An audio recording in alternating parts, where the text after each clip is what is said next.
तो चलिए आज बात करते हैं भगवती चरण वर्मा की एक बहुत ही मजेदार और क्लासिक कहानी प्रायश्चित की।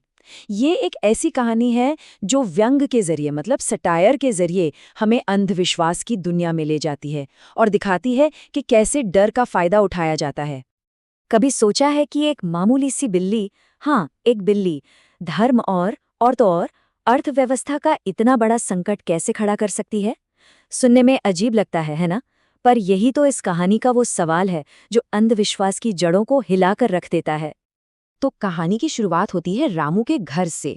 अब इस घर में एक बिल्ली रहती है, लेकिन ये कोई प्यारी सी पालतू बिल्ली नहीं है भाई। ये तो एक चलती फिरती आफत है। कभी चुपके से दूध पी जाती है तो कभी सारा का सारा घी चट कर जाती है। मतलब घर में आतंक मचा रखा है। और मजे की बात यह है कि इस बिल्ली को लेकर घर में दो टीमें बन गई हैं। एक तरफ है रामू की बहू, जिसके लिए ये बिल्ली दूध घी की चोर है, एक नंबर की मुसीबत है जिसे बस घर से बाहर निकाल फेंकना है। और दूसरी तरफ है सासू माँ, जिनका मानना है कि अरे नहीं, बिल्ली को भगाना तो बहुत बड़ा अपशकुन होता है। तो बस घर में रोज का यही ड्रामा चलता रहता था। फिर एक दिन बस रामू की बहू का सब्र का बांध टूट गया। खीर बचाने के चक्कर में उसने पास में पड़ा लकड़ी का पाटा उठाया और दे मारा पूरी ताकत से बिल्ली की तरफ। और बस यही वो पल था। यहीं से घर की एक छोटी सी मामूली सी परेशानी एक बहुत बड़े धार्मिक संकट में बदल जाती है। कहानी का जो मजेदार माहौल था ना, वो अचानक एकदम सीरियस हो जाता है। पाटा लगा और बिल्ली न हिली न डुली, एक आवाज तक नहीं आई, म्याऊं भी नहीं। कमरे में एकदम भयानक सन्नाटा छा गया। सबके मन में एक ही ख्याल आया, बिल्ली मर गई, उसकी हत्या हो गई। और इस खौफनाक सन्नाटे को तोड़ा पड़ोस की मिसरानी ने। उन्होंने आकर ऐलान कर दिया, अरे बिल्ली की हत्या और आदमी की हत्या तो बराबर होती है।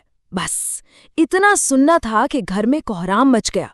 अंधविश्वास का जो डर था ना, वो अब सबके सिर चढ़कर बोलने लगा था। तो अब जब इतना बड़ा पाप हो ही गया है, डर और बोझ बढ़ रहा है, तो क्या किया जाए?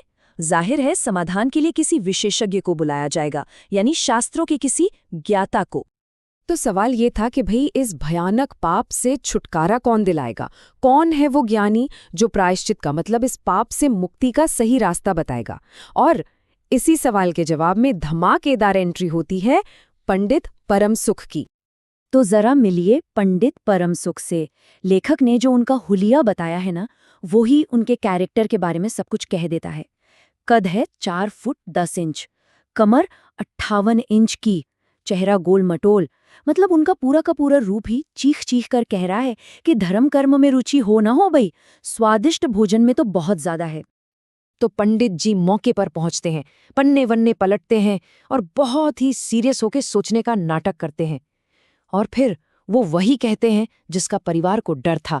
उन्होंने ऐलान किया, हाँ पाप तो बहुत बड़ा हो गया है। बिल्ली की हत्या का मतलब सीधा घोर नरक। अच्छा जी, तो पाप तो पक्का हो गया। अब बारी आती है प्रायश्चित की। मतलब इस पाप से बचने का खर्चा कितना आएगा? और यहीं से कहानी का सबसे मजेदार, सबसे व्यंग्यात्मक हिस्सा शुरू होता है। तो सीधा सा सवाल ये है कि नरक के दरवाजे से यू टर्न लेने का रेट क्या है? इतने बड़े पाप को धोने की कीमत क्या लगेगी? और पंडित जी ने अपना फरमान सुनाया, प्रायश्चित के लिए 21 तोले सोने की बिल्ली बनवाकर दान करनी पड़ेगी। ये सुनते ही रामू की माँ के तो जैसे होश ही उड़ गए। 21 तोला सोना, सोचिए जरा। इसके बाद जो सीन शुरू हुआ वो किसी सब्जी मंडी के मोल भाव से कम नहीं था। एक तरफ पंडित जी शास्त्रों और नरक का डर दिखाकर 21 तोले पर अड़े हुए थे। दूसरी तरफ रामू की माँ कलयुग और गरीबी का रोना रो रही थी। और आखिरकार ये सौदा 11 तोले सोने की बिल्ली पर जाकर फाइनल हुआ। मतलब कमाल है, यहाँ धर्म और मोक्ष के लिए भी बाकायदा सौदेबाजी हो रही है। तो फाइनल डील ये हुई, 11 तोले सोने की बिल्ली का दान होगा, 21 दिन तक पूजा पाठ चलेगा और पूजा के लिए सारा सामान, अनाज, घी, तिल वगैरह वगैरह भी देना होगा। और हाँ, इन सब के ऊपर पंडित जी की दक्षिणा अलग। मतलब पाप से मुक्ति का एक पूरा कॉम्बो पैकेज तैयार हो गया था। तो परिवार इस महंगे सौदे के लिए मान ही चुका था और उधर पंडित जी अपनी तोंद पर हाथ फेरते हुए मनी मन लड्डू फोड़ रहे थे कि तभी कहानी में आता है एक जबरदस्त ट्विस्ट। ठीक उसी वक्त घर की नौकरानी भागी भागी हांफते हुए आती है और चिल्लाती है, अम्मा जी, अरे अम्मा जी, गजब हो गया, बिल्ली तो उठकर भाग गई। बस एक पल में सारा खेल ही पलट गया।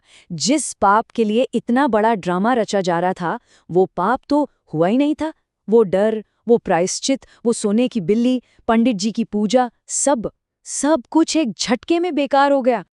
और यहीं पर यह कहानी हमें एक बहुत ज़रूरी सवाल के साथ छोड़ जाती है कि जब अंधविश्वास का सामना लालच से होता है तो इसकी असली कीमत कौन चुकाता है?